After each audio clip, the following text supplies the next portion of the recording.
जी, hello viewers. Viewers, अभी तो prime minister Imran Khan की कंट्रोवर्सी जो है वो नहीं थमी थी कि प्रेसिडेंट ऑफ पाकिस्तान जो कि आरिफ अलवी हैं, उन्होंने भी ये कहा है कि अमेरिका ने उसामा बिन लादेन को शहीद बना दिया। और वैसे वो ये कहते हैं कि अल-कायदा एक दहशतगर्द जमात है, लेकिन वो ये कहते हैं कि उसामा को अमेरिका ने शहीद बना दिया। किस तरह? इन्होंने भी रिसेंटली एक छोटा-सा इंटरव्यू दिया है एक पाकिस्तानी जर्नलिस्ट को। मैं वो आपको सुनाना चाहता हूँ and then we will talk on that. Osama bin Laden शहीद है कि नहीं है? अलकायदा एक दहशतगर्द तंजीम थी। आप क्या समझते हैं, उसामा बिन लादेन शहीद है या नहीं है, या आप समझते हैं कि नॉन इशू है, उसको शहीद करार देना?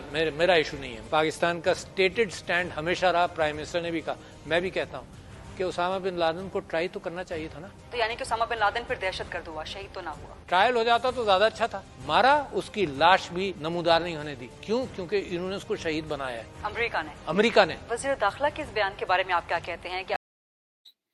जी, ये और भी थोड़ा इसमें था, लेकिन मेरे लिए यही पॉइंट ऑफ कंसर्न था कि उन्होंने कहा कि पहली बात तो ये है कि ये मेरे लिए इश्यू कोई नहीं है। मतलब ऑब्वियसली प्रेसिडेंट जो होता है वो हेड ऑफ द स्टेट होता है। ऑब्वियसली जिन लोगों को पता है और जिनको नहीं पता, prime minister head of the government होता है एंड ही प्रेसिडेंट आरिफ साहब, डॉक्टर साहब जो हैं, ही represents the state of Pakistan and he's the commander in chief of the armed forces माजरत चाहता हूँ as per the law। और अब ये क्लैरिटी हमें चाहिए, एज ए स्टेट क्लैरिटी चाहिए, एज ए सोसाइटी क्लैरिटी चाहिए कि भाई वो लोग जो जिन लोगों ने पाकिस्तान के लोगों को शहीद किया, उनके बारे में क्या कहना है। उन्होंने कहा जी उसामा बिन लादेन के बारे में, उनकी पार्टी के बारे में तो वो कहते हैं कि वो दहशतगर्द जमात है। ऑब्वियसली क्योंकि वो स्टेट ऑफ पाकिस्तान ने उसको दहशतगर्द करार दिया। लेकिन क्योंकि उसामा का जो कॉन्टेक्स्ट है, उसामा की जो बात है वो क्योंकि पब्लिक डोमेन में है, अल-कायदा को उस तरह लोग शायद जानते हैं या नहीं जानते, उसको एक और डिस्कशन है। लेकिन क्योंकि उसामा बिन लादेन को सारी दुनिया जानती है, सो ऑब्वियसली जो पॉलिटिकल लीडरशिप है वो बचा के निकलना चाहती है, ताकि शायद कहीं पे हम कोई ऐसी बात ना करें जिससे हमारा जो वोटर सपोर्टर है वो नाराज हो जाए। सो पहले तो उन्होंने कहा कि ये मेरा इश्यू नहीं है। मतलब it should be your issue sir, because क्योंकि आप इलेक्शन लड़ के पावर में आए हैं। आपने पहले इलेक्शन लड़ा, फिर आपने अपनी सीट छोड़ दी और फिर आप प्रेसिडेंसी में आए।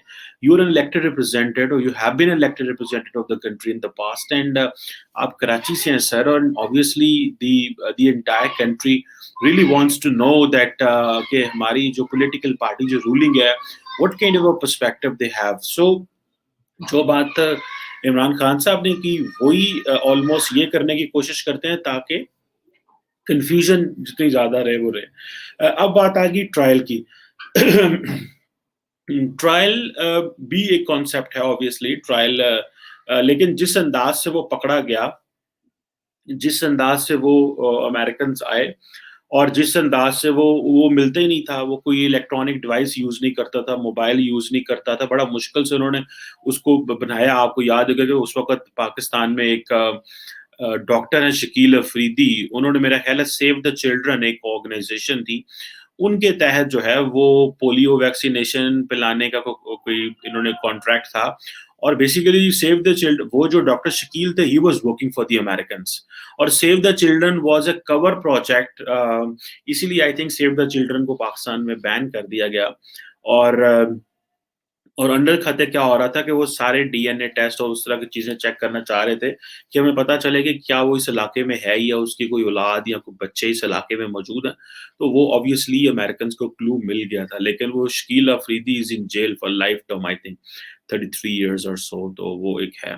देन ट्रायल की बात होती है कि जो ट्रायल है वो होना चाहिए था। ये एक पॉइंट है, लेकिन जिस हालात में, जिस तरह मैंने पहले कहा कि वो मिलता नहीं था, या ऑब्वियसली वो टारगेट हाई वैल्यू टारगेट था, तो उसके लिए वो डेड एंड अलाइव की बात होती है कि वो उन्होंने जिस तरह भी पकड़ना था तो वो तो उनको पकड़ना था। अब आ गई कि जी उसकी डेड बॉडी नहीं दिखाई। भई डेड बॉडी दिखाना या ना दिखाना, I think that was their prerogative. और जो उस वक़्त मुझे समझ लगी थी कि डेड बॉडी ना दिखाने का मकसद ये था, क्योंकि हमारे यहाँ पे बहुत सारे लोग इस तरह हैं कि जिस तरह फॉर एग्ज़ाम्पल जैसे मुअम्मर कदाफ़ी था, उसकी भी डेड बॉडी उन्होंने दे बैरिड हिम, लेकिन where they buried nobody knows. The reason behind is कि पाकिस्तान में या मुस्लिम उम्मा में कुछ लोग ऐसे हैं, जब वो इस तरह के लोग जो हैं वो अपनी जान से चले जाते हैं, मर जाते हैं, तो उनकी फिर कब्रें बना के, मकबरे बना के और फिर उनको पूछते हैं या वहाँ पे सलाम करने जाएँगे। So in that reality it is said that they didn't want to make him the hero. उस तरह हीरो फॉर लाइफ नहीं बनाना चाह रहे थे। क्यों? कि Osama bin Laden challenged the West for many. Pakistan में और पूरी दुनिया में बहुत सारे लोग उसामा को पसंद करते हैं और करते थे, because he challenged the West, but और उसने कहा जी कि हम लड़ेंगे इनसे। So he challenged the wrong वे।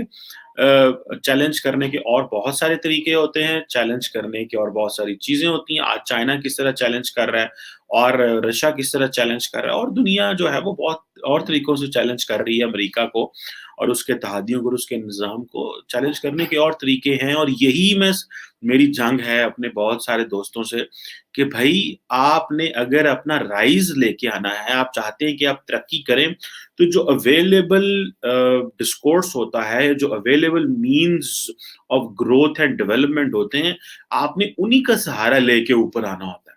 ये नहीं है आप अल्टरनेट वर्ल्ड क्रिएट कर सकते हैं, लेकिन अगर उसके लिए बहुत ज़्यादा रिसोर्सेज़ चाहिए, लेकिन आप उन्हीं मीन्स एंड वेज़ के रिसोर्सेज़ को ऊपर आ सकते हैं। सो वेस्ट ने भी यही किया, बाकी भी ये कर रहे हैं। So a larger clarity in Pakistan is needed, and ये जो देखें, ये क्योंकि डिबेट सेटल नहीं हुई, प्राइम मिनिस्टर ने इसको इतना कन्फ्यूज़ छोड़ दिया कि हर सहाफ़ी को सवाल पूछना पड़ रहा है। इन्फॉर्मेशन मिनिस्टर पे मैंने कल परसों जो वीडियो बनाई थी कि इन्फॉर्मेशन मिनिस्टर साहब ने भी यही कहा कि इमरान खान साहब की बात को गलत लिया गया। हालाँकि I am sure when Imran Khan साहब will speak again, he will speak the same, he will not speak it different, और either he will not answer this, because उनको पता है कि दैट क्रिएट्स ऑप्टिक्स, और फिर सारे हर तरफ सवाल जवाब शुरू हो जाएँगे और इंटरनेशनल मीडिया मेरी बारे में कमेंट करेगा, बात करेगा, और फिर हमारा जो ओपिनियन है वो कंट्रोवर्शियल हो जाता है। सो ये जो एक डिस्कशन है कि हमें किस तरह अपनी domestic politics and foreign policy को अलग-अलग रखना है, and this is what the politicians need to understand, and their clarity, the strategic clarity for the nation is needed. उनके अपने इंटरेस्ट तो छोटे होते हैं, सियासतदानों के स्मॉल होते हैं, लेकिन स्टेट का जो इंटरेस्ट होता है वो बहुत बड़ा होता है। So always go with the state's interest, not with the individuals और the political parties interest, because उनके जो इंटरेस्ट होते हैं वो ऑब्वियसली नहीं है। सो मैं तो समझता हूँ कि इस पे एक प्रॉपर क्लैरिटी आने के लिए पार्लियामेंट में डिबेट होनी चाहिए, और पता चल जाएगा हमें कि जो अवाम के नुमाइंदे हैं वो क्या सोचते हैं उसामा बिन लादेन के बारे में, दहशतगर्द जमातों के बारे में, और जिन बेचारों को नहीं पता, क्योंकि बहुत सारे पार्लियामेंटेरियंस को तो पता ही नहीं है डिबेट क्या है। बहुत सारे पार्लियामेंटेरियंस तो समझते हैं, आज भी समझते हैं कि 9/11 अमेरिका ने आप कराया। हमारे यहाँ पे है कि 9/11, मुझे याद है मैं जिधर मेरे एक सीनियर थे, he was a doctor but he was not properly that academic. तो वो I was very young in eight that time in my university जहाँ मैं था। तो उन्होंने बैठे-बैठे बातें हुई, उन्होंने कहा अमेरिका कराया है, ये सारा अमेरिका ने कराया, ये यहूदी साज़िश है। And I remained silent, I didn't speak at that time. But the larger acceptance is in the society that he is a martyr, और अमेरिका ने ये कराया, और ये तो we have not learned over the period of time कि हमारा क्या नुकसान हुआ है या हमारी क्या हमें करना चाहिए था। ये चीज़ें मेरा ख़्याल है कि इस पे एक लार्जर क्लैरिटी चाहिए। प्राइम मिनिस्टर ने भी यही कहा, बात की, प्रेसिडेंट भी ऑलमोस्ट वही बात कर रहे हैं। वो अल-कायदा को दहशतगर्द कह रहे हैं, लेकिन उसामा बिन लादेन को वो कह रहे हैं अमेरिका ने शहीद बना दिया, वो खुद नहीं कह रहे। He is not saying himself, but America ने शहीद बना दिया है। तो that is a point of concern for me. मैंने थोड़े दिन पहले I am following this debate very closely. Why? Because I want कि हमारे मुल्क में अंदर क्लैरिटी आए, लोगों में क्लैरिटी आए, and we should raise the voice कि जिन लोगों को लड़ते-लड़ते हमारे फौजियों ने, हमारी लॉ एनफोर्समेंट ने जानें दे दी, हमारी अवाम ने जानें दे दी, वो भी अगर शहीद हैं और अवाम भी शहीद है और फौजी भी शहीद हैं, तो फिर कातिल कौन है, मतलब this is a clarity we need ना. ऑब्वियसली स्टेट के लोग जिन्होंने स्टेट का यूनिफॉर्म पहना है वो शहीद है, और कोई बंदा शहीद नहीं हो सकता. That who picked up the weapon against the state is obviously a criminal है, वो टेररिस्ट है, उसको एलिमिनेट करना चाहिए और इस पे क्लैरिटी होनी चाहिए. अगर ये क्लैरिटी ना हुई तो obviously it will affect the state के माइंडसेट पे अफेक्ट करेगा, स्टेट की मेंटालिटी पे, जिसका ऑब्वियसली इम्पैक्ट सोसाइटी पे होता है और सोसाइटी के मेकअप पे. बिकॉज ये जो सारी यूथ है, when it will come in decision making, they have to understand what we have been fighting in all these years. ये तो पिछले 10 साल की जो पाकिस्तान ने जो कुछ हुआ, ये पाकिस्तान के करिकुलम में आना चाहिए, so that the coming generations know why we couldn't grow for all these years. हम तरक्की क्यों नहीं कर सके, बिकॉज हम तो ये इन चीजों में मतलब जो है वो मसले में फंसे रहे हैं. तो ये मेरा ख्याल है एक बेहतर चीज होगी अगर हम इसको अवाम तक एक प्रॉपर क्लैरिफिकेशन, क्लैरिटी, और इसको अपने करिकुलम में करवा दें, और ये हेडिंग बनाएं अपने करिकुलम में और स्कूलों में कि ओसामा बिन लादेन दहशतगर्द था और है, और क्यों है उसके हक, वो जो उस पे अपने पॉइंट्स एस्टैब्लिश करने चाहिए, so that for the years to come the society should know why our soldiers laid life while fighting with Al Qaeda and its associates. Thank you.